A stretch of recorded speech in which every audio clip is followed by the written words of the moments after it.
चली जाएगी, चिंता ना करो। तुमने भी कम बोल रहे हो, हमें तो सुन लिया।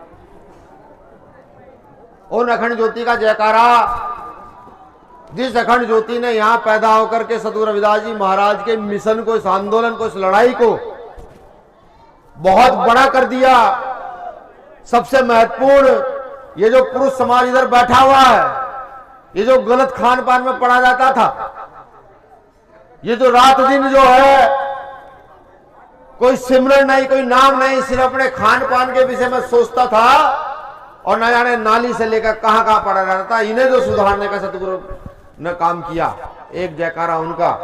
और मेरी बहनें मां इस जयकारे को दोनों हाथ उठाकर दिल से लगाएं, क्योंकि तुम्हारे उत्थान का कोई कारक है बाबा साहब अम्बेडकर के बाद इस क्षेत्र में, तो अखंड ज्योति महान संत स्वामी समनदास जी महाराज हैं। तो उनका जयकारा पूरे दिल से लगाइएगा। अखंड ज्योति स्वामी समनदास जी महाराज की जय। अखंड ज्योति स्वामी समनदास जी महाराज की जय। शुक्रिया। सारे महापुरुष अमर रहे हैं, बाबा साहब अमर रहे हैं, सब काम। मेरा फोन दे दी भाई जरा, कितना दहेज दिया और कितना दहेज लिया, और अगर हमने फिर भी दहेज दिया और दहेज लिया समनदासी होने के बावजूद भी, तो क्या हम सतगुरु महाराज का, अखंड ज्योति महाराज का क्या सपना पूरा कर रहे हैं? ये बड़ा सवाल खुद से पूछना शुरू करो। गुरु रविदास जी ने कहा कि पराधीनता पाप है, जान ले रे मीत, रैदास दास पराधीन से कौन करे रे प्रीत। पराधीनता दूसरे की गुलामी। और मेरा ये मानना है कि सतगुरु रविदास जी के बाद अगर हमारी गुलामी को दूर करने का किसी ने काम किया, वो काम महात्मा ज्योतिबा फूले ने किया, वो काम ईवी रामास्वामी पेरियार ने किया, वो काम साहू जी महाराज ने किया, वो काम डॉक्टर बाबा साहब अंबेडकर ने किया, पराधीनता छोड़ने का। पराधीनता क्या है? कि आप अपने मिशन से भटक जाएं, वो पराधीनता है। आप दूसरे के पद चिन्हों पर चलने लगे, वो पराधीनता है।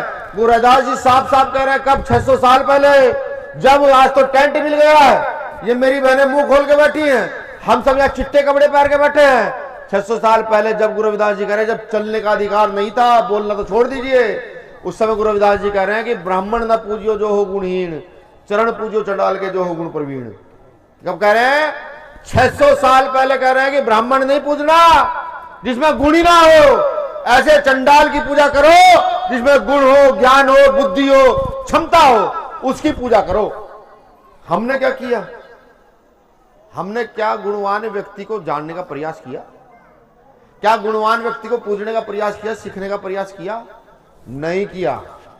अगर कोई ये कहेगा नहीं जी किया पूरी तरीके से, तो एक दो आदमियों के सीखने से कुछ होता नहीं है। इसका सीधा सीधा उदाहरण ये है, मेरी बात कोई बुरी ना माने, यहाँ संत भी सारे हैं। जब से स्वामी समनदास जी महाराज गए हैं, हम प्रचार तो कर रहे हैं, लेकिन हम अपना परिवार नहीं बढ़ा पा रहे। अगर हमारा परिवार ही नहीं बढ़ेगा तो काहे का मिशन गुरु रविदास जी का हम चलाएंगे, काहे का मिशन गुरु समनदास जी का हम चलाएंगे? मगर यहाँ बैठी बहनों से पूछूं, माओ से पूछूं, कितने रिश्तेदार बुलाए आज के सत्संग में, कितनी सहेलियां बुलाई, कितने पड़ोसी लाए बुला करके कि चलो आज गुरु जी का सत्संग है, सत्संग चढ़ के सुने, सत्संग में चलकर सुनेंगे गुरु महाराज ने क्या कहा, उस पर आगे बढ़ेंगे। जब मैं देखता हूं तो आंसर आता है जीरो। चल क्या रहा है गुरु जी कि आपको बुलाया जाएगा, जितने समनदासी सब इकट्ठे होंगे, सत्संग पूरी रात चलेगा, वाणियां चलेगी, फिर आपको दूसरी जगह बुलाया जाएगा, फिर वही समनदासी इकट्ठे होंगे। मैं कहता हूं समनदासी का कारवा कब तक बढ़ा, घर घर तक क्यों नहीं पहुंचेगा? हर जाति के घर में गुरु समनदास जी का नाम क्यों नहीं जाएगा, गुरु रविदास जी का नाम क्यों नहीं जाएगा? एक कोई कारण पूरे देश में ऐसा बता दे, कितना बड़ा बुद्धिजीवी आकर डिबेट कर ले कि गुरु रविदास जी का नाम हर घर में नहीं जाना चाहिए, हर धर्म के घर में नहीं जाना चाहिए, गुरु समनदास जी का नाम हर घर में नहीं जाना चाहिए।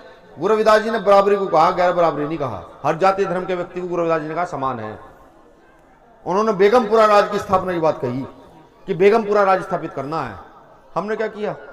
हम तो सिर्फ लग गए भाई हमें तो अपना ही राज स्थापित करना है, सारे एक बिरादरी के लोग इकट्ठे होंगे और बस गुरु जी का नाम लेकर अपने घर चले जाएंगे चावल खाकर। ऐसा नहीं।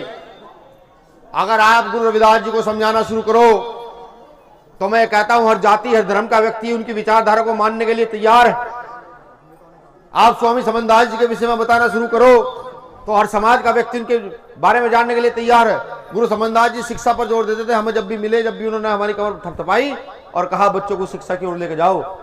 जब भी हमारी कमर थपथपाई, कहा बेटा गलत काम नहीं करना, नशे की ओर नहीं जाना। कहा जब भी कमर थपथपाई कि अपने लोगों को कहो दहेज प्रथा से दूर रहें बिल्कुल। लेकिन सुधार नहीं हो पा रहा है। आज भी गांव-गांव देखता हूं तो 14-14 साल के बच्चे नशे में लिप्त हैं। किस लिए? अगर एक अकेले शख्स पैदा होकर के यहां हम लाखों लोगों का जीवन सुधार सकते हैं, तो हम सोचो कितने लोग यहां पर हैं, हम कितने लोगों का जीवन सुधार सकते हैं। लेकिन हमने मन में ठाना नहीं है। मन में ठानो, सत्संग में जाओ तो 2 पड़ोसी को साथ लेकर जाओ, पढ़ाई किराया खुद खर्च क्यों ना करना पड़ जाए, अपने साथ लेकर के चलो। जब तक काम चलेगा नहीं। मैं आज देखता हूं कि हमारी परमिशन कैंसिल की जा रही है। गुरु रविदास ने 600 साल पहले कहा, चाहूं ऐसा राज में मिला सबन कौन छोट बड़े सत्संग। मुझे एक राजनीतिक व्यक्ति ने सवाल किया, कहना भाई गुरु सत्संग में आए हो, राजनीतिक बात नहीं करनी। मैंने कहा भाई मैं राजनीतिक बात नहीं करता, लेकिन मेरे बाप ने, मेरे दादा ने, मेरे गुरु ने मुझे आदेश दिया कि बेगमपुरा राज स्थापित करना, और बेगमपुरा राज स्थापित करना है तो डॉक्टर बाबा साहब अम्बेडकर के कर कमलों पर चल करके जब जाकर राज स्थापित होगा, वैसे हो नहीं सकता। मैं जब गुरु महाराज को पढ़ता हूं और फिर डॉक्टर बाबा साहब द्वारा लिखित संविधान को देखता हूं, तो गुरु महाराज की बातों को स्थापित करने का सबसे मजबूत काम किसी ने किया तो मुझे बाबा साहब अम्बेडकर से ऊपर व्यक्ति नहीं मिला था, कि उन्होंने सतगुरु रविदास जी की हर वाणी, हर बात को संविधान में लिख दिया। गुरु महाराज ने समानता की बात की, बाबा साहब अम्बेडकर ने मौलिक अधिकार लिख दिए। गुरु महाराज ने राज की बात करी तो बाबा साहब अम्बेडकर ने संविधान में आर्टिकल 326 लिख दिया। गुरु महाराज ने शिक्षा की बात की, बुद्धि की बात की, बाबा साहब अम्बेडकर ने संविधान में आर्टिकल 21 का लिख दिया। अब आप सोच रहे होंगे इन आर्टिकलों का मतलब क्या है? ये सवाल होगा नहीं होगा? कितनी बहनों को पता जो ग्रेजुएट है आर्टिकल 326 क्या कहता है? हाथ खड़ा करके बताओ। नहीं पता। क्यों? ये विडंबना है समाज की। जितना काम संत कर रहे हैं ना, अगर इसका 10% काम हम सब लोग मिलकर कर जाएं, तो मैं ये कहता हूं यहां से लेकर ननौत तक संबंधासी होगी, लाइन लगेगी, सत्संग जहां भी होगा लाइन दिखेगी, भीड़ टूटेगी नहीं। लेकिन हम सही मायने में काम नहीं कर रहे हैं। काम करना शुरू करो, तब जाकर काम चलेगा। बात तो मुझे बहुत सारी कहनी थी, बहुत सारी। मुझे भी साथियों ने बताया कि यहाँ ओबीसी समाज के लोग भी हैं। भाई ओबीसी समाज के बड़े लोगों ने सत्संग में बड़ी भागीदारी अदा की है। तो मैं उनसे सिर्फ एक ही बात कहूंगा कि अगर आपको अपने हक अधिकार जानने हैं तो संत को तो पढ़ो। एक बार आप संविधान का लिखा आर्टिकल 340 भी पढ़ो कि संविधान में आर्टिकल लिखा हुआ 340 क्या कहता है, और अपने बच्चों को धर्म के झंडे से दूर रखो। धर्म के झंडे से दूर रखो। धर्म अपनी मान्यता है, कौन किसे मानेगा। इन्हें एजुकेशन की ओर लेकर के चलो। हमारे संतों ने हमें यही कहा। आज अगर हम उन्नत हैं, धीरे धीरे बढ़ रहे हैं, तो इसमें किसी देवीय शक्ति का हाथ नहीं, इसमें हमारे संतों का हाथ है कि भाई उनके कहे को हमने माना, और मानने के बाद हम आगे की शिक्षा की ओर जा रहे हैं। तो आप लोग भी आर्टिकल 340 पढ़ो, और आर्टिकल 340 के बाद मंडल कमीशन को एक बार जरूर पढ़ो। मंडल कमीशन जिस दिन पढ़ लोगे और आज की सरकारें देखोगे तो आपको पता लग जाएगा। मंडल कमीशन में भी वो सब लिखा हुआ जो सतगुरु रविदास जी महाराज ने अपनी वाणियों में कहा है। तो इसलिए मेरा हाथ जोड़कर सबसे निवेदन है, एक तो अपना कुड़बा बढ़ाओ। एक जाति से कुछ होगा नहीं। आसपास के समाज के लोगों को बताओ गुरु रविदास जी क्या थे। आसपास के बिरादरी के लोगों को बताओ गुरु समनदास जी क्या थे। जिस दिन आप ये बताने में सफल हो गए, अभी किसी सत्संग का नाम यहां लिया गया था, खड़े होकर कहते कि लाइन लगा के बैठते हैं, ठीक, वो इस बात को बताने में सफल हुए कि वो क्या हैं। हम इस बात को बताने में नाकामयाब हुए कि हम क्या हैं, हमारे पुरखे क्या थे, हमारे बुजुर्ग क्या हैं।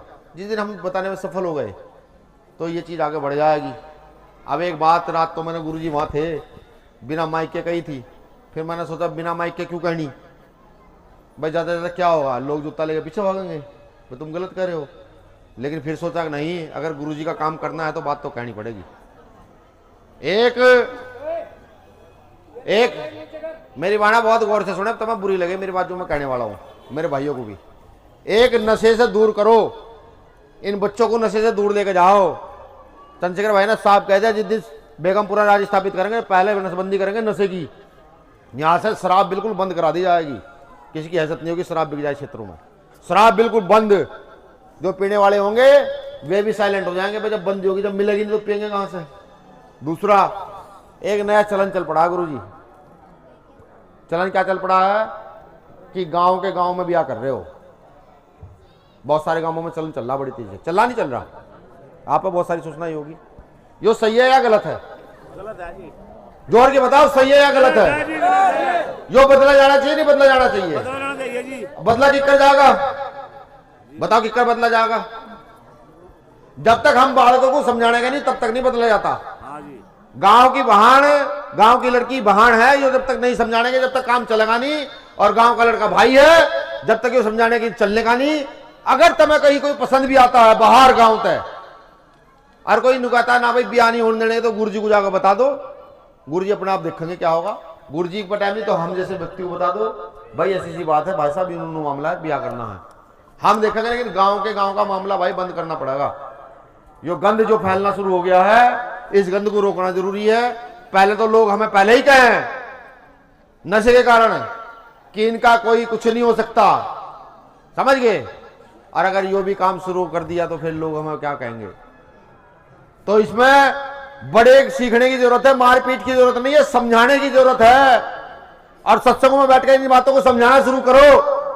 जब सत्संग में बैठ के हमारी मां बहन यहां है, हमारे भाई सारे यहां हैं, हम इन्हें समझावेंगे तो परिवर्तन होगा। परिवर्तन होगा तो हम सुधरेंगे। अगर हम सुधरेंगे तब जाकर बेगमपुरा राज स्थापित होगा, जब हमारे संतों का सपना पूरा होगा। वरना हो नहीं सकता, कुछ भी कर लो।